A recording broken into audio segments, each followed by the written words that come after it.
Hey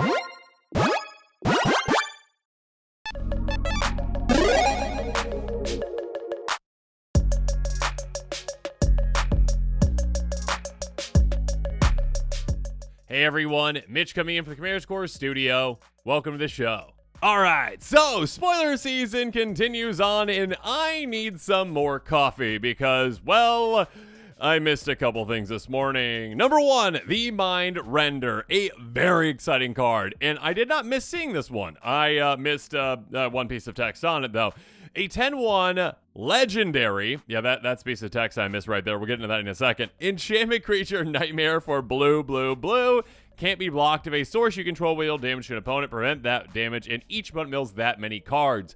It's a really cool commander that I, again, didn't realize actually was a commander. Yeah, my bad on that one. Again, I need more coffee this morning. Also, I'm going to be completely honest here. I just recorded like half this episode and then realized that I was not recording the audio or the screen or anything. So, we're there. Anyways, more coffee to be had. This is a very exciting commander, one that I will do a quick take on in the future.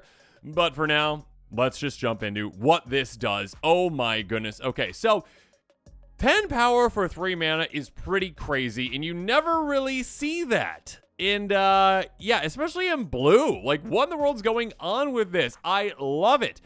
And the reason that they can do this is because, like, I mean, if you just had, like, you know, a 10-1 that can't be blocked for 3 mana, I don't know if it'd be banned, but, like, it'd be weird. And also, you'd be able to take opponents out quite quickly with that. Again, being like, okay, cool, yeah. Next turn, double strike with a Fire Shrieker, 1 extra power, something else, and you're gone, opponent. Okay, cool. It'd just be very weird for blue, and yeah, I don't know if that'd be ban-worthy. Anyways, we don't have to worry about that, because this basically says instead, you know what, I can't do commander damage with this, although I'm sure there's some really weird way that you could do it. You can't do commander damage with this, because it's getting prevented, but you are milling. And normally, again, milling in commander is very weak. No offense, mill decks out there, but typically it's pretty weak, because in standard in other formats where it's a one-on-one, you've got one other opponent and they've got 60 cards in their deck, you know, minus hand, minus drawing, whatever. So it's like 50 cards you need to mill or a little bit less than that, really. In Commander, you got 3 opponents with 100 cards in each deck. So that's 300 cards to mill, you know, minus hands, minus drawing, whatever, 260, whatever it is, okay? You've got so many cards that you need to mill. That being said, this, again, the way that it is read, prevent that damage, and each opponent mills that many cards. It doesn't matter who you're hitting or what you're hitting them with or whatever. Every opponent needs to mill. So instead of milling 10 cards at a time, you are milling 30 cards at a time just by swinging with your commander. Of course, if you give it double strike, great, even more. If you have other sources that are dealing constant damage, great. And blue doesn't really have too many of those. Like if this was in like Grixis, oh my gosh. I mean, not even Grixis, just is it really? Like Group Slug, that could go quite quickly. That being said, obviously, with this kind of a commander, you want to use, Bruvac, the Grandiloquent, like, you know, milling doublers. You want to utilize, you know, ways to mill your opponent for half their cards, those kinds of things. The giant fish thing, whatever always comes to mind, because that one's usually more budget friendly. Anyways, ones that can mill half, ones that can get rid of a lot of the library, and then obviously with this, playing around with this quite a bit, you can do some crazy things with it. Obviously, you want to play with some ways to really take advantage of what's in your opponent's, you know, graveyards as well, potentially. So, yeah, there's some really exciting things you can do with it. I will do a quick take around this one, if I remember to do so. My apologies again. Need more coffee this morning, but it's a very exciting card, very unique, and changes a lot of how we think about, you know, commanders with their power. And I'm sure there's some really weird things you can do with the power, too. I mean, obviously, for other decks, it'd be like, yeah, draw cards equal to raise power. Cool! For, you know, a 3-mana creature. But, yeah, we'll see. Thank you, MTG Goldfish, the translated version of this one. Moving on! Irreverent Gremlin. Look how cute! Eating the candle. Love it! 2/2 Gremlin with Menace for 2 mana in red. Whenever another creature you control with power 2 or less enters, you may discard a card. If you do, draw a card. Do this only once each turn. Because of that once each turn clause, that really stifles the potential of this card. It's probably more of a limited card, like specific, like very low to the ground decks might want to consider it, especially if you have ways maybe to, let's just say, like make small creature tokens on your opponent's turns as well. Then yeah, maybe consider it because you are getting that rummaging effect effect each and every single turn. But again, because of that limiting factor of just only once each turn, most decks are probably going to stay away from this one, even though the art is adorable. Next up, Omnivorous Flytrap, a 2/4 plant for 3 mana in green. Not sure why this is the only version we've seen so far, this one, but it's pretty cool. Delirium. Whenever it enters or attacks, if there are 4 more card types among cards in your graveyard, distribute 2 counters among 1 or 2 creatures. Then if there are 6 or more card types among cards in your graveyard, double the number of counters on those creatures. Yeah, this is a really cool card. And like, sure, like a self-mill deck could utilize this, and you can make some pretty decent threats with that, because you can get that Delirium quite quickly, and again, get up to that 6 or more quite quickly, potentially. But, like, its home is probably more so in, like, regular counters decks, or at least with a commander that has counters too. Yeah, but you also have, like, the give and take of, like, can you get to that 4 or more? Can you really get to that 6 or more? Like, there is that kind of push and pull, and I do like that this is the push and pull of this card, but, like, you're going to have to try to kind of thread the needle when you find the right deck for this one. So, yeah. Kind of along the lines of self-mill-ish that deals with counters too. I'm sure there's commanders out there that care about that, but yeah, none's coming to mind right now. Moving on! Sawblade Skinripper. That's a very metal piece of art. Anyways, 3/2 Human Assassin for 3 mana in Rakdos. Reminds me of, what is it, The Running Man? Arnold Schwarzenegger? Anyone? No? Okay, anyways. Menace, pay 2, sacrifice a creature or enchantment, get a counter on it. At the beginning of your end step, if you sacrifice 1 or more permanents this turn, deals that much damage to any target. This is a very weird Blood Artist type effect-ish. I mean, because it is like a stored up, I mean, kind of like potential when it comes to the damage. It is based off of you sacrificing things, again, 1 or more permanents this turn. So, yeah, in a Aristocrat style deck, this is not the most efficient when it comes to a sacrifice outlet, obviously. Like, paying 2 is not all that great for to sacrifice things just to get, like, a counter on this. It is nice that you can sacrifice either creatures or enchantments. That is nice. That being said, yeah, I mean, just have, like, a Blood Artist or something else that is better at Blood Artist. Have a Viserys or something else that is better at sacrificing, and then store up that damage. It is nice that you can target anything. Again, opponents' faces, obviously. That can be quite nice. And creatures, if you need to, or planeswalkers, whatnot. But, yeah, keep in mind it's only on your turn as well. It does, I mean, at some point we're just going to get Blood Artist deck where you just throw all them in the same deck. This is a very interesting one. Could really play with like damage doublers, damage triplers too, but yeah, I think it can definitely see play alongside them. If you do have, you know, a good amount of things to sacrifice, creature fodder, and also good treasures, that kind of stuff as well. Moving on! Greenhouse Rickety Gazebo. Greenhouse says, land you control have tap, add 1 mana of any color. Rickety Gazebo, when you unlock this door, mill 4 cards and return up to 2 permanent cards from among them to your hand. This one's interesting. Like, if you do really care about, like, complete mana fixing, like if you, say, have a Joda deck where you, like, count on maybe things like, oh gosh, a Chromatic Lantern, or there's like Prismatic something, I can't remember. There's another enchantment that basically gives you like your lands can tap for anything. If you got those kind of cards and you care about like permanent mana fixing, it's just nice to have, number one, but also like some decks like not like need it completely, but like it's very, very much helps them function. So that's great, but also like if you got a decent amount of permanents, this can also be a good amount of card advantage for you alongside of that. Again, just like, okay, cool, yeah, get 2 things out of that for 4 mana. Cool, out of, you know, the top 4. If you're like a Spellslinger deck, obviously, you're probably not going to be playing this one anyways. But yeah, I'd say this is for the right deck out there that cares about that perfect fixing. And then also wants, you know, or has like a decent amount of permanents in there. Cool, go for it. Moving on. Diversion Specialist, 4/3 Human Warrior for 4 mana in red. Menace, pay 1, sacrifice another creature or enchantment. Exile top card of your library. You may play this turn. I can't remember the card's name, but like, there's a, in my opinion, Goblin Oracle Dweller. I don't even know, something like that. That is lower to the ground. Some of the comments below let me know. That is lower to the ground. I think it costs 2, and it's like very similar to this one. Like you can't sacrifice an enchantment with it, but like, let's be honest, most times you're sacrificing creatures with, you know, these kind of outlets. And yeah, it is nice impulse draw. This one's a bit 4 mana. Like, yeah, sure, you get a bigger body. It's got menace. Like maybe if you got like a aggressive human or aggressive warrior deck out there, and like you kind of want to sacrifice sometimes. Like I think this is more specific. The right deck will want it, but most decks aren't the right deck for this one. Moving on. Vile Mutilator, a 6/5 demon for 7 mana. As this cost, cast a spell, sacrifice creature, enchantment, flying trample. Enters each opponent, sacrifice a non-token enchantment, sacrifices a non-token creature. This one's interesting. Like 7 mana is quite a bit, and you can kind of get blown out with this one where you're like, I spent 7 mana. I sacrificed this creature. And your opponent's like, counter spell for 2 mana. And you're like, oh no, all my value. Yeah, so you can definitely get blown out with that. That being said, it is decent removal, again, on that ETB. Each opponent sacrificing a non-token enchantment, non-token creature. That's pretty big. That's 2 things they got to sacrifice. And again, things of value, not tokens. Not that tokens can't be valuable, but for the most part. And a 6/5 Flampler. That's nice as well. So yeah, Demon Tribal could probably consider this one. Maybe a blink deck, I guess. Yeah, but probably not. So yeah, I'd say more so probably just Demon Tribal. Next up, Skullsnap Nuisance. A 1/4 insect skeleton with flying for 2 mana in Dimir. Whenever an enchantment you control enters, whenever you fully unlock a room, surveil 1. I feel like this is one of those, not trap cards, but like the way that it's written, again, when it says like fully unlock a room.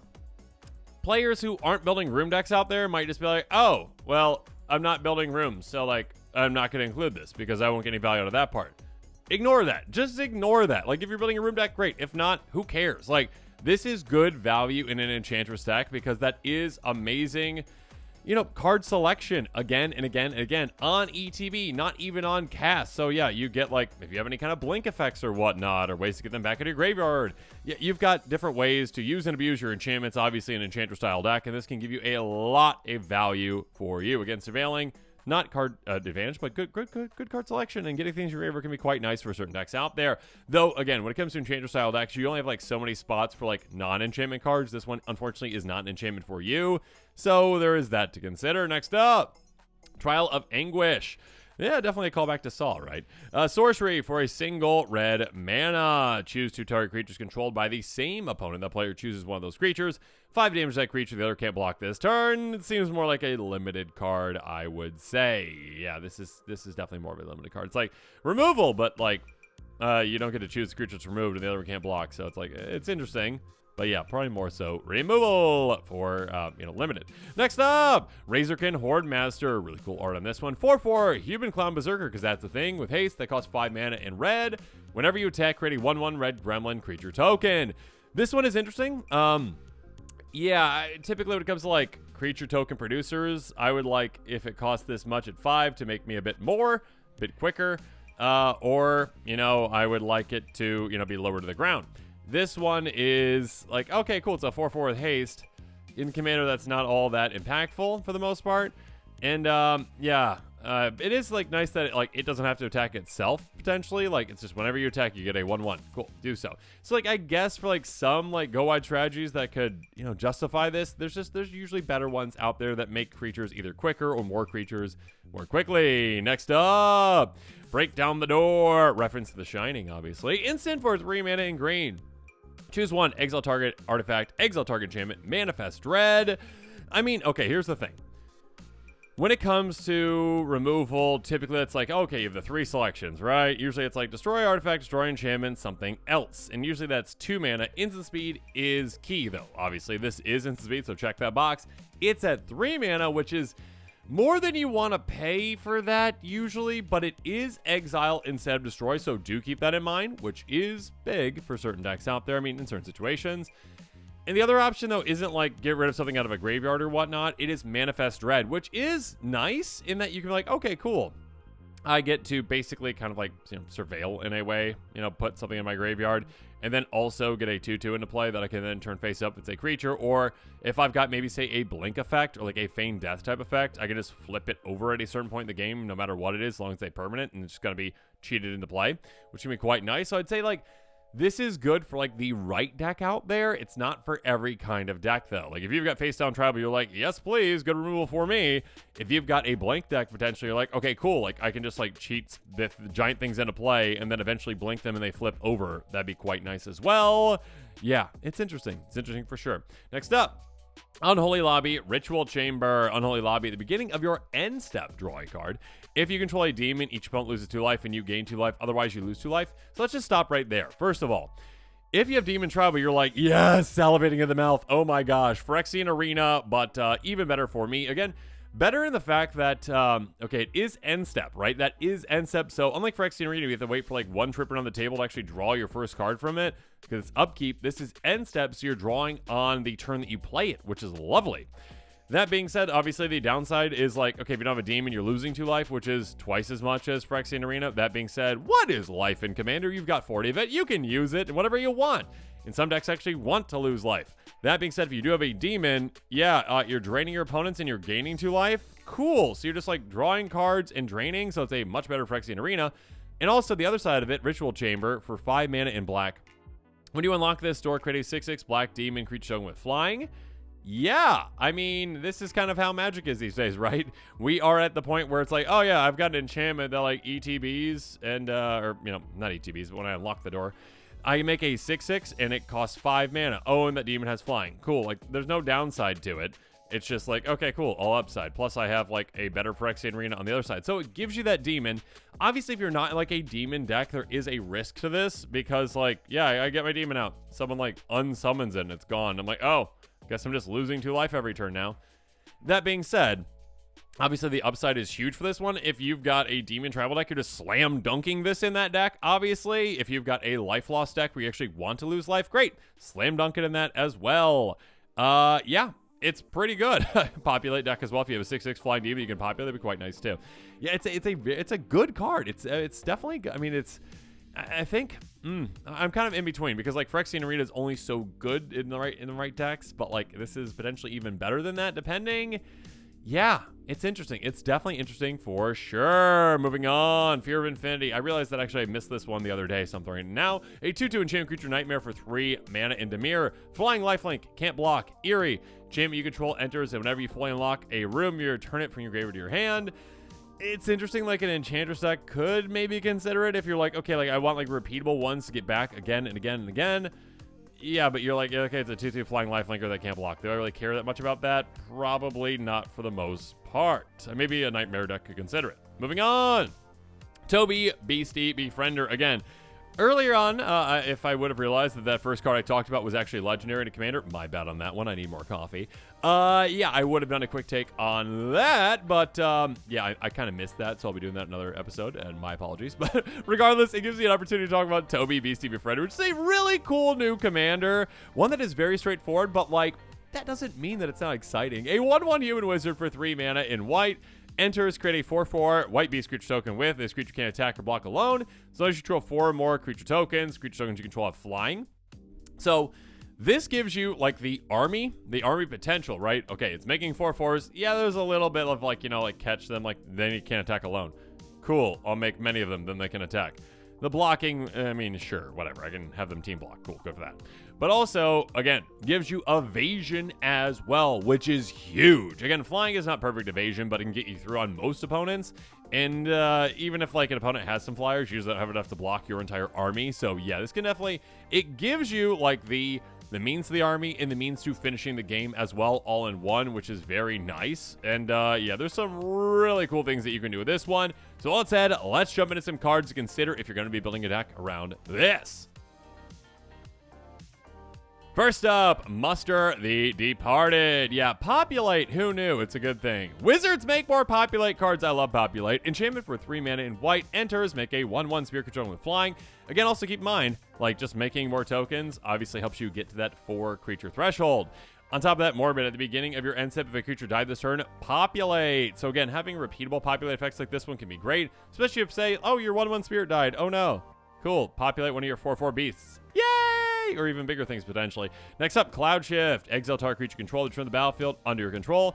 Obviously, any way to blink your commander can be a very, very, very, very, very good effect because... yeah, your commander's got a, hey, you blink me, and all of a sudden I make a 4/4 on ETB. Panharmonicon, things that double up your ETBs as well, with Elish Norn too. Those kind of things obviously can be very good for you as well to make sure that you're making even more of those beasties. Next up, Secure the Waste again.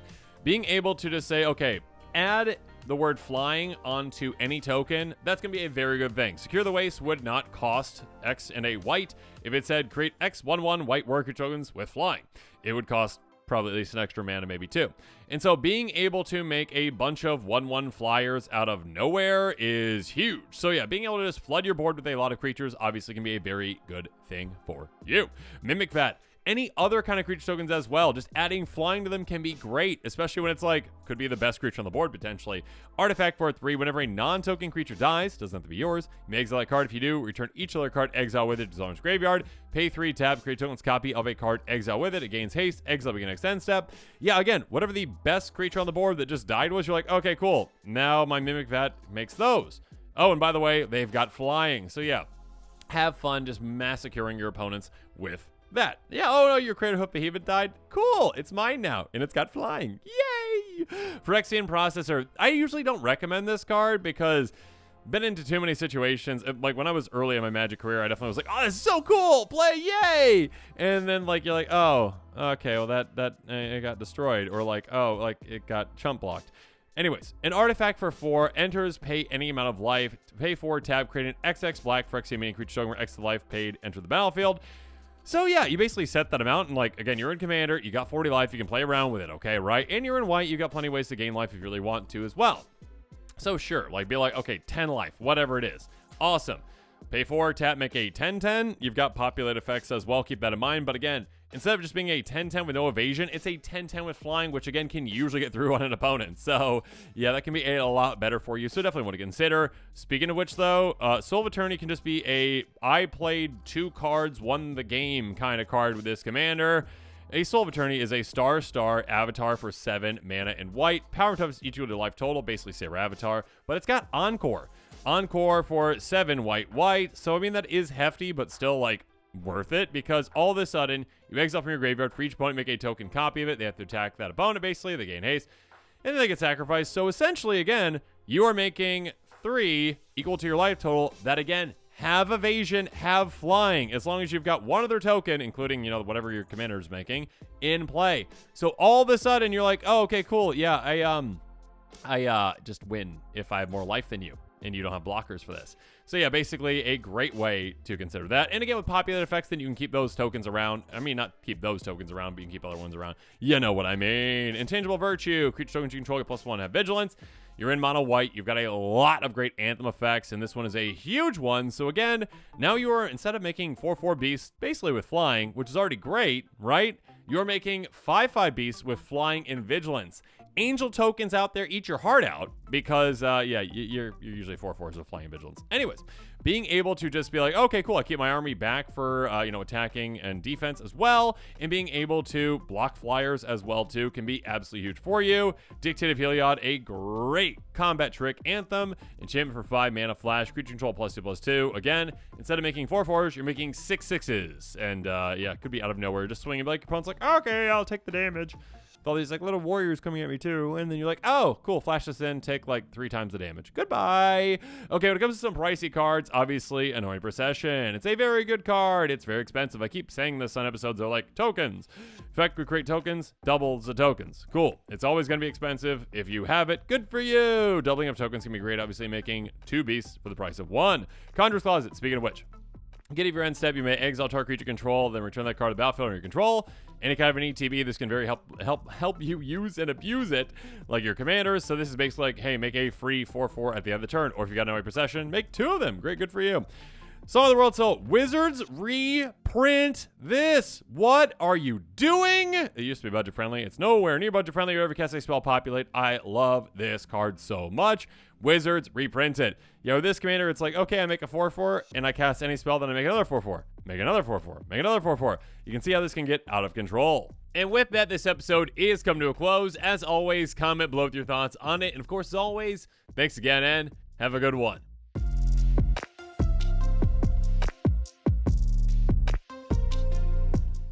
This show and episodes like this one are possible thanks to viewers like you. If you're looking for an easy way to help support this show, make sure that you like, share, and subscribe. Also, hit that bell notification icon so you don't miss any new episodes. You can also go check out our playmats and other merchandise at thecommandersquarters.com. We also have a ton of brand new t-shirt designs in stock, so make sure you check out those as well. Another easy way to support this show is with our TCG Player affiliate links. So whether you're buying a deck or individual cards, you can use this general link right here or one in the description. And the final way that you can support this show is by supporting us directly by becoming a patron. There are many benefits to being a patron, and I truly couldn't do this without all of their support.